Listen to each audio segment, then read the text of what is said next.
అంతర్జాతీయ దౌత్య రంగంలో భారతదేశ పరపతి మరోసారి ప్రపంచ దేశాల దృష్టిని ఆకర్షించింది. ఢిల్లీ వేదికగా నిర్వహించిన బ్రిక్స్ విదేశాంగ మంత్రుల సమావేశంలో రష్యా విదేశాంగ మంత్రి సెర్గీ లావ్రోవ్ ఒక కీలక ప్రతిపాదనను తెరపైకి తెచ్చారు. అమెరికా, ఇరాన్ దేశాల మధ్య గత కొంతకాలంగా కొనసాగుతున్న తీవ్ర ఉద్రిక్తతలను తగ్గించడంలో భారత్ ఒక దీర్ఘకాలిక మధ్యవర్తిగా వ్యవహరించాలని ఆయన కోరారు. ప్రస్తుతం ఈ రెండు దేశాల మధ్య మధ్యవర్తిగా ఉన్న పాకిస్తాన్ ఆశించిన ఫలితాలను ఇవ్వడంలో విఫలమవుతోందని, భారత్ మాత్రమే శాశ్వత శాంతికి మార్గం చూపగలదని లావ్రోవ్ అభిప్రాయపడ్డారు.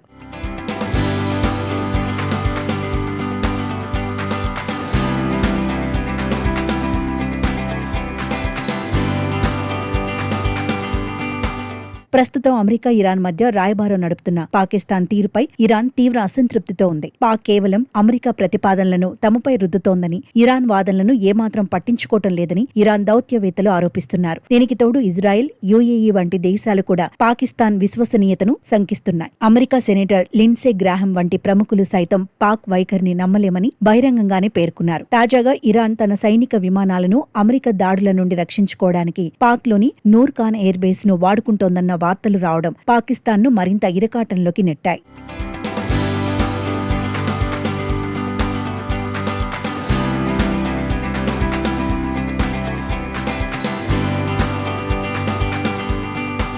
రష్యా ప్రతిపాదన వెనుక భారతదేశానికి ఉన్న అంతర్జాతీయ పరపతి స్పష్టంగా కనిపిస్తోంది. అటు అమెరికాతో బలమైన వ్యూహాత్మక భాగస్వామ్యాన్ని కలిగి ఉంటూనే ఇటు ఇరాన్తో చారిత్రక ఆర్థిక సంబంధాలను భారత్ సమర్థవంతంగా నిర్వహిస్తోంది. తాత్కాలికంగా పాకిస్తాన్ సహాయం చేయవచ్చు, కానీ సుదీర్ఘ దౌత్య అనుభవం ఉన్న భారత్ మాత్రమే దీర్ఘకాలిక పరిష్కారం చూపగలదని లావ్రోవ్ స్పష్టం చేశారు. దీంతో ఈ పరిణామం పాకిస్తాన్కు దౌత్యపరంగా పెద్ద దెబ్బ అని విశ్లేషకులు భావిస్తున్నారు. ప్రపంచ వేదికపై ఒక తటస్థ, శక్తివంతమైన దేశంగా భారత్ పాత్ర ఇప్పుడు అత్యంత కీలకంగా మారబోతోంది.